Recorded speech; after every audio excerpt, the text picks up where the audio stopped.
नमस्कार, आपका बहुत स्वागत है टीवी7 भारत पर। मैं हूं आपके साथ प्रीति सिंह यादव। बुलेटिन की शुरुआत करेंगे बड़ी खबर के साथ। प्रधानमंत्री नरेंद्र मोदी ने घरेलू एलपीजी सिलेंडर की कीमतों को लेकर बड़ा दावा करते हुए एक बयान दिया।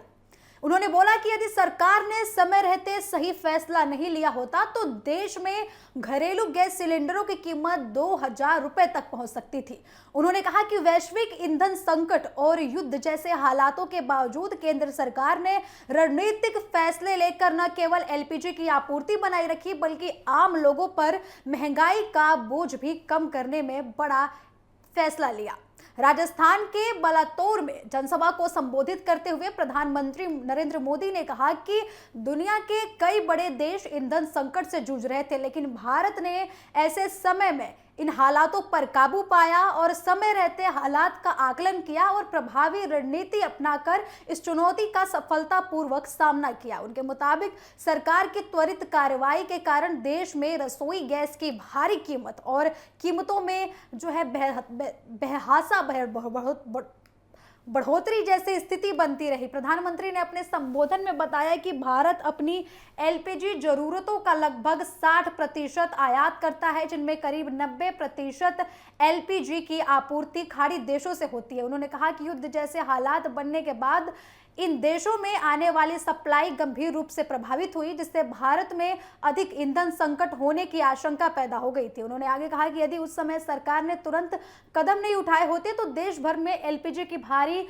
कमी हो सकती थी और आम लोगों को गंभीर परेशानियों का सामना करना पड़ सकता था। प्रधानमंत्री ने कहा कि यह स्थिति देश के बड़े संकटों में से एक थी। आपको बता दें कि पीएम ने आगे बताया कि संकट शुरू होते ही सरकार ने देश की रिफाइनरियों के उत्पादन क्षमता को बढ़ाने पर ध्यान केंद्रित किया। औद्योगिक उपयोग के लिए बनने वाली गैस का हिस्सा घरेलू एलपीजी उत्पादन की ओर मोड़ा गया। इसके साथ ही जिन रिफाइनरियों में पहले एलपीजी का उत्पादन नहीं होता था, उन्हें भी आवश्यक तकनीकी बदलाव कर इसके लिए तैयार किया गया। उन्होंने आगे बताया कि इन प्रयासों का ये हुआ कि केवल 7 दिनों के भीतर देश में एलपीजी उत्पादन में बढ़ोतरी हुई। पहले जहां प्रतिदिन लगभग 35,000 मीट्रिक टन एलपीजी का उत्पादन होता था, वही संकट के दौरान इसे बढ़ाकर करीब 54,000 मीट्रिक टन प्रतिदिन कर दिया गया। प्रधानमंत्री ने ये बोला कि सरकार ने केवल उत्पाद बढ़ाने तक जो है कार्य नहीं किया है, बल्कि एलपीजी की मांग को लेकर करने वाले जो piped natural gas PNG connection है, उनको भी तेजी से विस्तार उनका किया गया। उन्होंने बताया आगे कि कम समय में करीब 11 लाख से अधिक लोगों के घरों में पीएनजी नेटवर्क जोड़ा गया, जिससे घरेलू एलपीजी सिलेंडरों की मांग पर दबाव बहुत ज्यादा कम हुआ और उपलब्ध गैस का बेहतर वितरण संभव हो सका। उनके अनुसार ये रणनीति संकट के समय काफी प्रभावित साबित हुई और देश में गैस की आपूर्ति को संतुलित बनाए रखने में मदद मिली। प्रधानमंत्री मोदी ने आगे कहा कि उस समय वैश्विक परिस्थितियों को देखते हुए कई बाजार विशेषज्ञों का अनुमान था कि घरेलू एलपीजी सिलेंडर की कीमत 2000 रुपए तक पहुंच सकती है।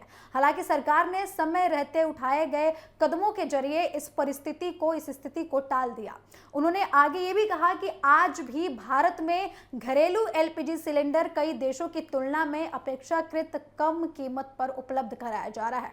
इसके साथ उन्होंने ये भी याद दिलाया कि हाल ही में सरकार ने कमर्शियल एलपीजी सिलेंडरों की कीमत में बड़ी कटौती की, जिससे होटल, रेस्टोरेंट और छोटे कारोबारियों को राहत मिली है। अपने संबोधन में प्रधानमंत्री ने पेट्रोल और डीजल की कीमतों का भी जिक्र किया। उन्होंने कहा कि युद्ध के कारण अंतर्राष्ट्रीय बाजार में कच्चे तेल की कीमतें करीब $70 प्रति बैरल से बढ़कर $120 प्रति बैरल तक पहुंच गई थी। इसके अलावा कई देशों में आपूर्ति श्रृंखला भी बाधित हुई थी। उन्होंने आगे कहा कि दुनिया के अनेक देशों में पेट्रोल और डीजल की कीमतों में 40 से 50% तक बढ़ोतरी हुई, जबकि कुछ देशों में ईंधन की जो है कोटा प्रणाली को वितरित करना पड़ा।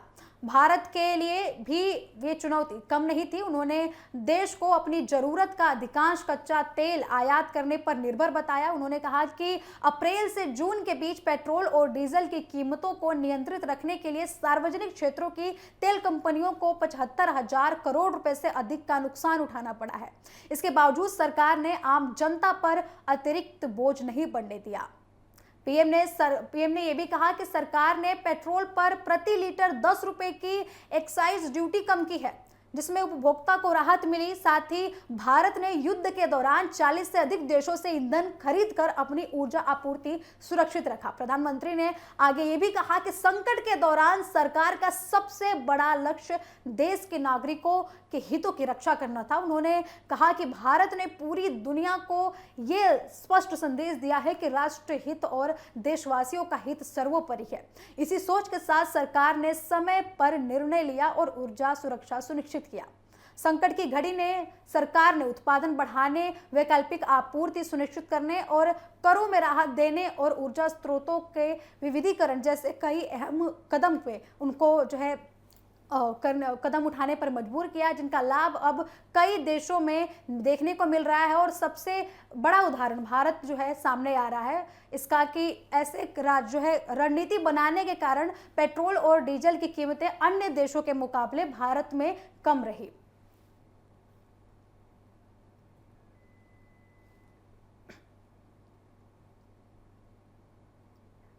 खबरों में आगे बढ़ेंगे। पश्चिम बंगाल की राजनीति में एक बार फिर बड़ा घटनाक्रम सामने आया है। टीएमसी की वरिष्ठ नेता और पूर्व मुख्यमंत्री ममता बनर्जी की करीबी माने जाने वाली चंद्रमा भट्टाचार्य ने पश्चिम बंगाल के प्रदेश अध्यक्ष से इस्तीफा दे दिया है।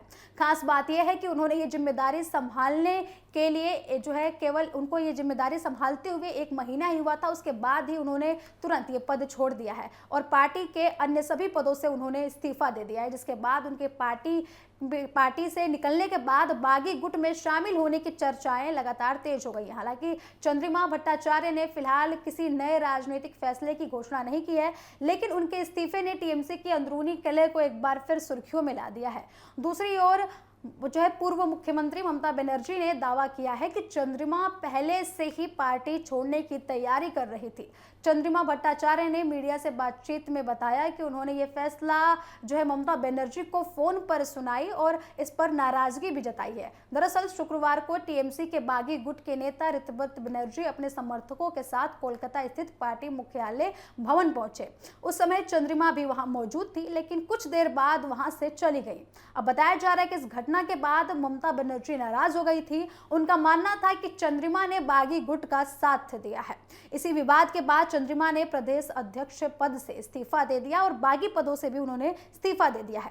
चंद्रिमा के इस्तीफे के बाद पूर्व मुख्यमंत्री ममता बनर्जी ने खुद पश्चिम बंगाल टीएमसी की कमान संभालने का फैसला किया है। साथ ही उन्होंने पार्टी संगठन में बदलाव करते हुए मदन मित्रा और कुणाल घोष को पार्टी समिति में शामिल किया है। ममता बनर्जी ने कहा कि चंद्रिमा का इस्तीफा अचानक नहीं आया है। उनके मुताबिक चंद्रिमा काफी समय से पार्टी छोड़ने की तैयारी कर रही थी। उन्होंने कहा कि चंद्रिमा के बेटे पहले ही भाजपा में शामिल हो चुके हैं, जिससे उनकी राजनीतिक रुख के संकेत मिल चुके थे।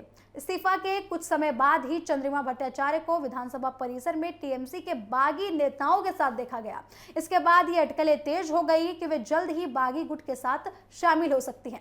हालांकि चंद्रिमा ने इन खबरों का खंडन किया है। उन्होंने कहा कि वे विधानसभा किसी राजनीतिक बैठक के लिए नहीं बल्कि पूर्व विधायक के तौर पर काम सौंपने गई थी। उन्होंने ये भी साफ किया कि विपक्ष के कमरे में बैठने का मतलब ये नहीं है कि बागी गुट का हिस्सा बन रही हैं वो। उन्होंने ये भी कहा कि फिलहाल उन्होंने अपने राजनीतिक भविष्य को लेकर कोई भी अंतिम फैसला नहीं लिया है। और चंद्रिमा भट्टाचार्य के बेटे सौरभ वसु, जो कोलकाता नगर निगम के पूर्व पार्षद भी रह चुके हैं, कुछ सप्ताह पहले ही टीएमसी छोड़कर बागी खेमे में शामिल हो गए थे।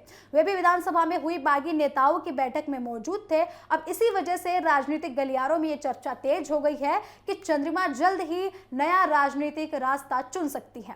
इस्तीफे के बाद ममता बनर्जी ने बागी नेताओं पर तीखा हमला बोला है। उन्होंने कहा कि जिन नेताओं ने टीएमसी के चुनाव चिन्ह पर चुनाव जीता, वही आज पार्टी के खिलाफ बयान दे रहे हैं। ममता ने आगे ये भी कहा है कि पार्टी ने इन नेताओं को पहचान और सम्मान दिया, लेकिन अब वे उसी पार्टी के साथ विश्वासघात कर रहे हैं। उन्होंने आरोप लगाया कि कई बागी नेता खुलकर भाजपा के लिए काम कर रहे हैं। उन्होंने ये भी कहा कि यदि उनमें हिम्मत है तो सीधे भाजपा में शामिल होकर जनता के सामने आए। उन्होंने ये भी कहा कि तृणमूल भवन पर कब्जा करने से पार्टी खत्म नहीं हो जाती, क्योंकि पार्टी की असली ताकत उनके कार्यकर्ताओं से आती है। ममता बनर्जी ने भाजपा पर भी गंभीर आरोप लगाए हैं। उन्होंने कहा कि पश्चिम बंगाल विधानसभा चुनाव में वोटिंग, मतदाता सूची और मतगणना प्रक्रिया को प्रभावित कर भाजपा ने सत्ता हासिल की है। उनका आरोप है कि केंद्रीय सुरक्षा बलों की मदद से मतगणना केंद्र पर कब्जा किया गया और चुनावी प्रक्रिया को प्रभावित किया गया। हालांकि उन्होंने कहा कि लोकतांत्रिक प्रक्रिया का सम्मान करते हुए उनकी पार्टी ने चुनाव परिणाम स्वीकार किया। टीएमसी में बगावत की शुरुआत विधानसभा चुनाव के बाद हुई। 3 जून को पहली बार खबर सामने आई कि पार्टी के 80 में से 58 विधायक अलग गुट बना चुके हैं। इन विधायकों ने पार्टी से निकाले गए विधायक ऋतव्रत बनर्जी को अपना नेता माना और विधानसभा स्पीकर को समर्थन पत्र सौंपा। बागी विधायकों ने मांग की कि ऋतव्रत बनर्जी को नेता प्रतिपक्ष बनाया जाए। बाद में विधानसभा स्पीकर ने इस मांग को मंजूरी भी दे दी। इसके बाद 22 जून को बागी गुट की प्रतिनिधि बैठक हुई, जिसमें नए अध्यक्ष, उपाध्यक्ष और 30 सदस्य राष्ट्रीय कार्यकारिणी सदस्य उसका गठन किया गया। बागी नेताओं के अलग होने के बाद टीएमसी की राजनीतिक ताकत में काफी कमी आई है। लोकसभा में पार्टी के पहले 28 सांसद थे, लेकिन अब इनमें से 20 सांसद अलग हो चुके हैं। अब ममता बनर्जी के पास केवल 8 लोकसभा सांसद बचे हैं। लोकसभा में पार्टी को झटका लगा है। 13 सांसदों में से 4 सांसद इस्तीफा दे चुके हैं, जिसके बाद पार्टी के पास अब केवल 9 सांसद ही बचे हैं। विधानसभा में टीएमसी की स्थिति कमजोर हुई है। पार्टी ने चुनाव में 80 सीटें जीती थी, लेकिन अब 58 विधायक अलग गुट बना चुके हैं। ऐसे में ममता बनर्जी के साथ केवल 22 विधायक ही बचे हैं। बागी गुट अब खुद को असली टीएमसी बताने की कोशिश कर रहा है। 2 जुलाई को बागी गुट के 10 सदस्य प्रतिनिधिमंडल ने मुख्य चुनाव आयोग ज्ञानेश कुमार से मुलाकात कर खुद को असली टीएमसी के रूप में मान्यता देने की मांग की। प्रतिनिधिमंडल ने चुनाव आयोग को पार्टी में किए गए संगठनात्मक बदलावों और नई राष्ट्रीय कार्यकारिणी की जानकारी भी दी। उनका कहना था कि पार्टी के 2/3 से अधिक निर्वाचित प्रतिनिधि उनके साथ हैं, इसलिए उन्हें अलग दल के रूप में मान्यता मिलनी चाहिए। फिलहाल पश्चिम बंगाल की राजनीति में टीएमसी के भीतर चल रहा यह संघर्ष लगातार गहरा होता जा रहा है। चंद्रिमा भट्टाचार्य का इस्तीफा इस विवाद को और भी बढ़ा दिया है। अब सभी की नजरें इस बात पर है कि आगे किस राजनीतिक दल या फिर किस गुट के साथ अपना भविष्य वे तय करने वाली है और चुनाव आयोग बागी गुट की मांग पर क्या फैसला लेता है, इस पर सबकी नजरें टिकी हुई हैं। अब खबरों में आगे बढ़ते हुए रुक करेंगे बिहार की राजनीति में राष्ट्रीय जनता दल यानी कि आरजेडी के स्थापना दिवस को लेकर सियासी बयानबाजी तेज हो चुकी है। बिहार बीजेपी के प्रदेश अध्यक्ष संजय सरावगी ने आरजेडी के नेता और विधानसभा में नेता प्रतिपक्ष तेजस्वी यादव पर निशाना साधते हुए दावा किया कि विदेश यात्रा पर जाने की वजह से पार्टी का स्थापना दिवस तय तारीख से 4 दिन पहले ही मना लिया गया। उन्होंने इसे राजनीति में एक असामान्य कदम बताते हुए आरजेडी के भविष्य पर भी सवाल खड़े कर दिए।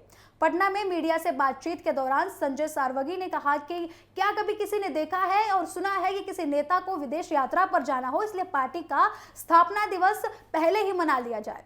उन्होंने कहा कि इसका जवाब आरजेडी के नेता ही दे सकते हैं, लेकिन बिहार की जनता इस तरीके की राजनीति को गंभीरता से नहीं लेती। बीजेपी प्रदेश अध्यक्ष ने कहा कि आरजेडी का जनाधार लगातार कमजोर होता जा रहा है और आने वाले समय में यह पार्टी के अस्तित्व विहीन को और भी ज्यादा बढ़ा सकता है। उन्होंने दावा किया कि बिहार की जनता अब विकास और सुशासन की राजनीति चाहती है, इसलिए पुरानी राजनीतिक शैली को स्वीकार नहीं कर रही।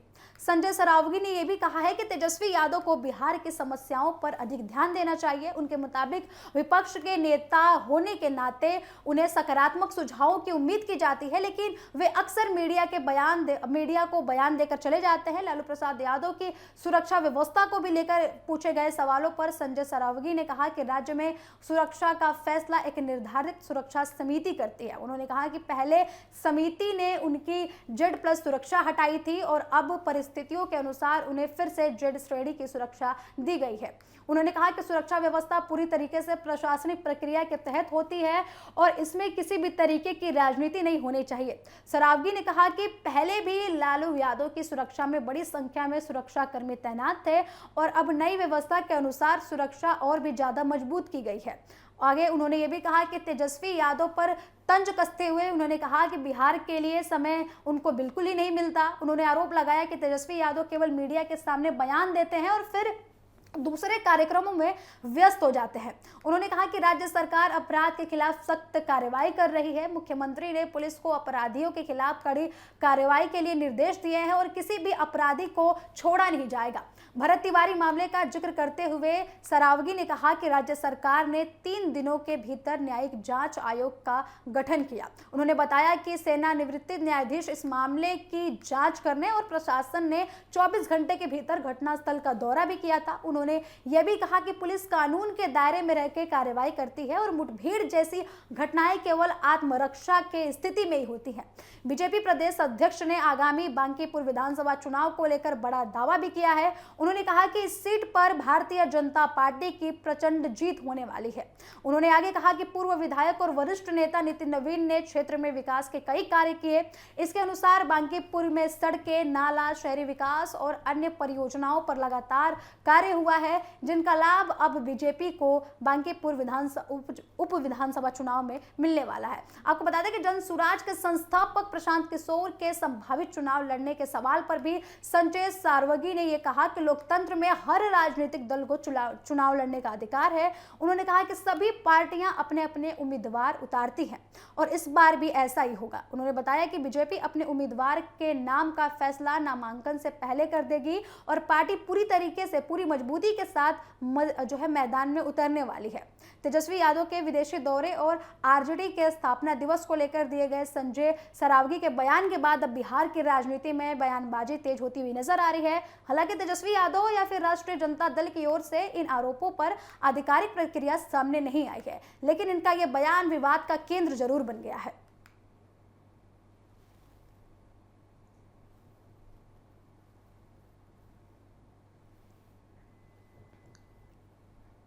तो फिलहाल बीजेपी के इस बयान के बाद राजनीतिक आरोप प्रत्यारोप बढ़ता दिखाई दे रहा है। इन दावों पर आरजेडी की प्रतिक्रिया आनी अभी बाकी है और आने वाले दिनों में दोनों दलों के बीच इस मुद्दे पर सियासी बहस तेज होने की संभावनाएं बताई जा रही हैं। टीवी 7 पर खबरों का सिलसिला लगातार जारी है। जुड़े रहे हमारे साथ। नमस्कार।